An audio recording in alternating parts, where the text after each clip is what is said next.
Mr. Peterson sat back in his expensive leather chair, sipping on a cup of black coffee. His office, located in the heart of the city, was filled with expensive furniture and real estate awards hanging on the walls. Owning multiple rental properties had made him rich, and he enjoyed the power that came with it. He wasn't just a landlord, he saw himself as a businessman who knew how to keep trouble out of his buildings. For years, Mr. Peterson had built a reputation as a strict but successful property owner. He owned several apartment complexes in decent neighborhoods, catering mostly to middle-class tenants. He had inherited his first building from his father, and over the years, he expanded his empire. He knew the real estate game well. He bought low, rented high, and cut corners wherever possible. People who met him for the first time often mistook him for a respectable man. He dressed well, spoke with confidence, and always had a polished way of handling business. But beneath the surface, his views were stuck in the past. Mr. Peterson believed that certain types of people didn't belong in his properties, especially black tenants. He had his own twisted ideas about them. He believed they were loud, irresponsible, and always behind on rent. In his mind, they didn't take care of their homes and brought down the value of his properties. Even though he never said it outright, his actions spoke louder than words. He would find excuses to deny black applicants, claiming their credit wasn't good enough or that their references weren't strong. If he absolutely had to rent to them, he made sure to keep a close eye on them, waiting for the smallest mistake to justify kicking them out. To him, being a landlord wasn't just about collecting rent, it was about control. He liked the feeling of deciding who could live in his buildings and who couldn't. He saw himself as a gatekeeper, making sure his properties remained high quality. If a tenant dared to question him or demand repairs, he'd remind them that he could easily replace them. He believed that people should be grateful just to have a place to live, no matter how unfair he was. Over the years, he had evicted dozens of families, never thinking twice about it. Some of them had begged for more time, explaining their struggles, but he never cared. As far as he was concerned, their problems weren't his responsibility. Business was business, and if they couldn't pay, they had to go. Mr. Peterson didn't just own buildings, he felt like he owned people's futures. He believed that he could make or break someone's life with a simple decision. And for him, nothing felt better than having that kind of power. What he didn't know was that the same power he loved so much would soon slip right out of his hands. The Johnsons were a hardworking family, always doing their best to make sure their kids had a good life. James, the father, had spent years working as a mechanic at a small shop in the city. It wasn't glamorous work, but it paid the bills. He was known for his skill with cars and his honesty. People trusted him, and that trust was something James valued above all. Every day, he worked long hours, fixing engines, repairing transmissions, and making sure customers left with their vehicles running smoothly. Lisa, his wife, worked as a nurse at the local hospital. Her job was demanding, but she found it rewarding. She loved helping people, and her patients always appreciated her kindness. The hours were tough, and sometimes the stress of the job followed her home, but she never complained. Lisa was determined to provide a good future for her children, Maya and Derek. Maya, their 10-year-old daughter, was an ambitious young girl with a love for reading and learning. She was a curious child who asked questions about everything. She wanted to be a scientist one day, and her parents always encouraged her dreams. Derek, the 7-year-old, was full of energy and always had a smile on his face. He loved sports, especially basketball, and could often be found playing with the neighborhood kids after school. The Johnsons had lived in a small apartment for years. It wasn't the best place, but it was all they could afford. They had managed to make it home, keeping it clean and cozy with what little they had. Still, they dreamed of something better. James and Lisa wanted more for their children. Something bigger. Something safer. They wanted to give Maya and Derek the chance to grow up in a neighborhood with good schools, green parks, and a sense of community. When they found the apartment in the nicer neighborhood, they were overjoyed. It was everything they had worked for. The building was well maintained, The streets were quiet, and the neighbors seemed friendly. It wasn't a mansion, but it was a fresh start. They knew they had worked hard to get there, and the thought of moving into a better space for their children made them feel proud. They didn't take the opportunity lightly. James had saved for months, cutting back on personal expenses, while Lisa worked overtime shifts. Every penny they had went into securing the new apartment. They had done everything right, submitted the paperwork, passed the background checks, and made sure their references were in order. They were ready to start this new chapter in their lives. They were excited to become a part of a new community and to show that they were good, responsible tenants. They had always been respectful, paid rent on time, and kept their living spaces neat. Their goal was simple: to live a peaceful life and give their children the best future they could afford. They just needed a chance to prove that hard work and dedication were enough to create a better life for their family. Little did they know this new beginning would soon be threatened by someone who never saw them as equal. From the moment James and Lisa signed the lease and moved into the apartment, Mr. Peterson's reluctance was palpable. He never outright said it, but it was clear he wasn't thrilled about renting to the Johnsons. His handshake was stiff, his smile strained, and his eyes seemed to avoid theirs as they discussed the details of the lease. It was as if he could barely tolerate the fact that they were now tenants in one of his properties. At first, the Johnsons tried to stay positive. They focused on getting settled in and making the apartment feel like home. But it didn't take long for the passive-aggressive behavior from Mr. Peterson to show. He didn't make eye contact when he dropped by for his usual inspections. When Lisa asked about some small maintenance issues, like a leaky faucet and a broken light fixture, he brushed her off, claiming it would be taken care of soon. Weeks passed, and the issues were still unresolved. It was as if he had no intention of making the necessary repairs at all.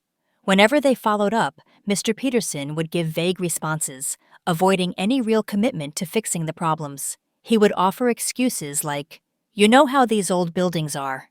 It'll take some time." Or, "I'll get someone in to look at it when I have the chance." But the chance never seemed to come.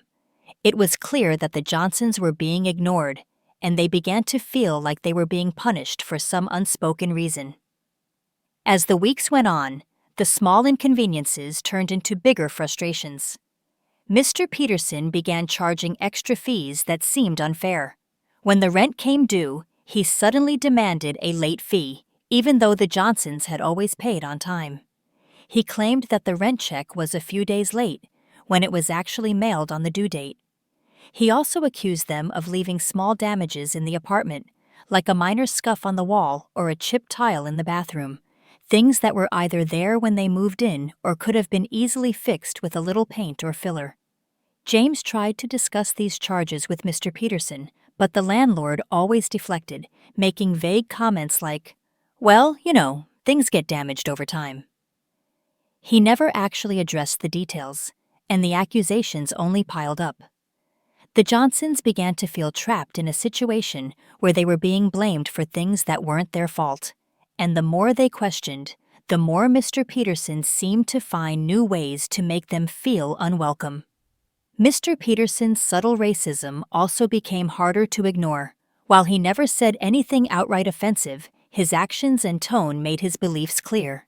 He would make offhand comments like, "I've had issues with people like you before," or, "Some people just don't know how to take care of property." The way he said it left no room for doubt. He was targeting them because of their race. He didn't even try to hide his discomfort when they were around. His words, though veiled, were a constant reminder that they were never truly seen as equals. The Johnsons started to feel like they didn't belong in the apartment they had worked so hard for. And that was exactly what Mr. Peterson wanted. Slowly, he began looking for ways to evict them. He started keeping a closer eye on their every move, hoping to find something, anything, that he could use as an excuse to force them out. It was an ordinary morning when the letter arrived. James opened the envelope, expecting to find the usual rent reminder or a minor issue about the building. Instead, he found a 30-day eviction notice from Mr. Peterson. The letter claimed that the Johnsons had violated the lease agreement, but there were no specifics, no details on what they had supposedly done wrong. It was vague and cold, stating only that they were required to vacate the apartment within a month. Confused and anxious, James immediately called Lisa. They both read the letter again, hoping they had missed something. But they hadn't. There was no reason given for the eviction, no explanation about any lease violation. They hadn't received any prior warnings about issues or complaints. The only thing they could think of was the constant tension with Mr. Peterson, the unfair fees, and the unresolved maintenance issues. Could this be his way of getting rid of them? It seemed far too convenient. James and Lisa decided to go directly to Mr. Peterson's office to confront him. They wanted answers, a chance to discuss what was happening. They arrived at his office that afternoon, hoping that maybe there had been some mistake or misunderstanding, but when they sat down, it was clear that Mr. Peterson had already made up his mind. "Mr. Peterson," James started, his voice steady but firm. "We've been good tenants. We've always paid on time, and we've taken care of the apartment. You can't just kick us out without a reason." Mr. Peterson sat behind his desk, looking uninterested. He barely made eye contact as he replied. "You're violating the lease. I don't need to explain it. You're just too much trouble, and I'm done with you." His tone was dismissive, and he didn't seem to care at all about the family's concerns. Lisa spoke up, trying to reason with him. "We've always been respectful. We've done everything right. Why are you doing this to us?" But Mr. Peterson didn't listen. He leaned back in his chair and said, almost casually, "People like you don't belong here. This neighborhood isn't for everyone. I've had enough of the complaints and the trouble." The words hit Lisa like a punch to the gut. People like you. It wasn't even subtle. It was clear he was targeting them because of their race, not because of anything they had done wrong. James and Lisa exchanged a look, both of them feeling the weight of the injustice in that moment. They knew they couldn't afford a legal battle. They didn't have the money or the resources to fight Mr. Peterson in court, especially not against someone with his power and influence. They had worked so hard to get into this apartment, and now it felt like everything was slipping away for no reason at all. With heavy hearts, the Johnsons went home that evening, knowing what they had to do. They had no choice but to pack up and leave. The apartment that had once felt like a fresh start now felt like a prison. They had to face the painful reality that no matter how hard they worked, they were powerless in a system that seemed stacked against them. As they packed their belongings, James and Lisa tried to stay strong for Maya and Derek, but the weight of the situation was overwhelming. They felt devastated, betrayed by someone they had trusted. They couldn't understand why someone would go to such lengths to push them out, but they had no other option. It was over. The day the Johnsons left, Mr. Peterson couldn't hide his sense of victory. He stood in the empty apartment, looking around with a smug satisfaction. He had successfully removed the family he never wanted in the first place. For him, this was just another win in his long history of controlling his properties and tenants. The Johnsons were out, and he could finally rent to someone more suitable in his eyes. It didn't take long for Mr. Peterson to find new tenants for the apartment. He didn't bother checking their background as thoroughly as he had with the Johnsons. All he cared about was filling the space and getting rent money. The new tenants, a young couple, appeared charming at first. They seemed to be a perfect fit for the neighborhood, or at least that's how Mr. Peterson saw it. He was eager to move on, thinking that his next set of tenants would be much easier to manage. But things quickly took a turn for the worse. The new tenants began to throw loud parties almost every weekend.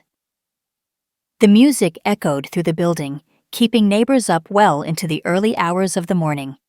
There was constant noise, shouting, laughing, and the sound of furniture being dragged across the floors. Complaints flooded in from the other residents, but Mr. Peterson didn't seem to care. He shrugged off their concerns, convinced that they were just overreacting. After all, it wasn't his problem unless they stopped paying rent. Soon, the damage started to pile up. The walls were scuffed and scratched, Furniture was broken, and there were stains on the carpet that couldn't be ignored. Mr. Peterson found himself in the uncomfortable position of needing to fix things he had never planned for. The new tenants didn't seem to care about the damage they were causing, and when he confronted them, they were defensive, denying any responsibility. When the rent was due, Mr. Peterson's problems deepened. The young couple stopped paying, citing financial struggles, but Mr. Peterson saw it as just another excuse. They promised to catch up on payments, but the days turned into weeks, and still, no money came. It wasn't long before Mr. Peterson realized that they had no intention of paying. They had already moved on to the next party and didn't seem concerned about their rent obligations. Frustrated, Mr. Peterson began threatening eviction, but it was too late. The tenants had already damaged his reputation. Word started to spread among the building's residents about the chaos in the apartment, and soon enough, negative reviews about him were flooding online. People shared their stories of mistreatment, of late maintenance and unfair fees, and of the noisy, irresponsible tenants Mr. Peterson had let into his building. His carefully maintained reputation as a professional landlord began to crumble. Despite all the signs pointing to the decline of his business, Mr. Peterson refused to acknowledge the reality. He dismissed the complaints, ignoring the fact that his properties were starting to lose their appeal. He still believed he was untouchable, convinced that he could always find a way to fix things, even if it meant putting a Band-Aid over a growing wound. His sense of superiority blinded him to the damage that was quickly spiraling out of control. But what Mr. Peterson didn't see was that his decisions, his arrogance, and his refusal to treat people with respect had already set his downfall in motion. It was just a matter of time before everything he thought he controlled would slip away. It didn't take long for Mr. Peterson's past actions to catch up with him. The first sign of trouble came when the city started investigating his rental practices. Complaints about tenant mistreatment had been piling up, especially regarding his unfair evictions, subpar living conditions, and discriminatory actions. It all began to surface as former tenants, including the Johnsons, spoke out against him. The Johnsons, devastated by their unjust eviction, had quietly sought legal advice after they had moved out. They weren't the only ones. A small group of former tenants who had dealt with Mr. Peterson's poor management and racism began to speak out as well. They shared their stories, describing how they were forced out of their homes for arbitrary reasons, often with little notice or explanation. In some cases, they revealed how Mr. Peterson had blatantly ignored their repair requests and unjustly charged them for damages they didn't cause. The city's housing authority took notice, and an investigation into Mr. Peterson's business practices was launched. Legal teams began to dig into the many complaints, and soon, the landlord was facing several lawsuits from former tenants. Among the charges were illegal evictions and discrimination based on race. The Johnsons, along with others, had gathered enough evidence to support their claims that Mr. Peterson had used unfair practices to force them out, all while violating tenants' rights. As the lawsuits piled up, Mr. Peterson's finances started to take a turn for the worse. Tenants, many of whom had been waiting for the right moment to leave, began to move out in droves. News of the lawsuits and the city's investigation spread quickly, and soon, vacant units in his buildings were impossible to fill. People no longer wanted to live in his properties, fearing legal trouble or being mistreated. The good tenants who had stuck around for years began to leave, and Mr. Peterson was left with a growing number of empty apartments. His rental income, which had once been steady and reliable, began to dry up. Without enough money coming in, he struggled to pay for maintenance, utilities, and property taxes. The damage to his reputation couldn't be undone. What had once been a thriving business was quickly becoming a financial burden. Desperate to salvage his empire, Mr. Peterson tried to make quick fixes, raising rents in an attempt to make up for lost income, slashing expenses by cutting corners, and even trying to bribe city officials to stop the investigation. But all of it was futile. His arrogance and refusal to treat people with dignity had backfired. His reputation as a successful businessman had been shattered beyond repair, and the damage to his properties couldn't be covered up anymore. Mr. Peterson had always believed he was untouchable, that his wealth and influence could shield him from any consequences. But karma, in its unrelenting way, had proven him wrong. His world, once full of control and power, was crumbling around him. His once thriving business was now a sinking ship, and no matter how hard he tried, he couldn't save it. The moment Mr. Peterson received the official notice about the fines, he knew things had escalated beyond his control.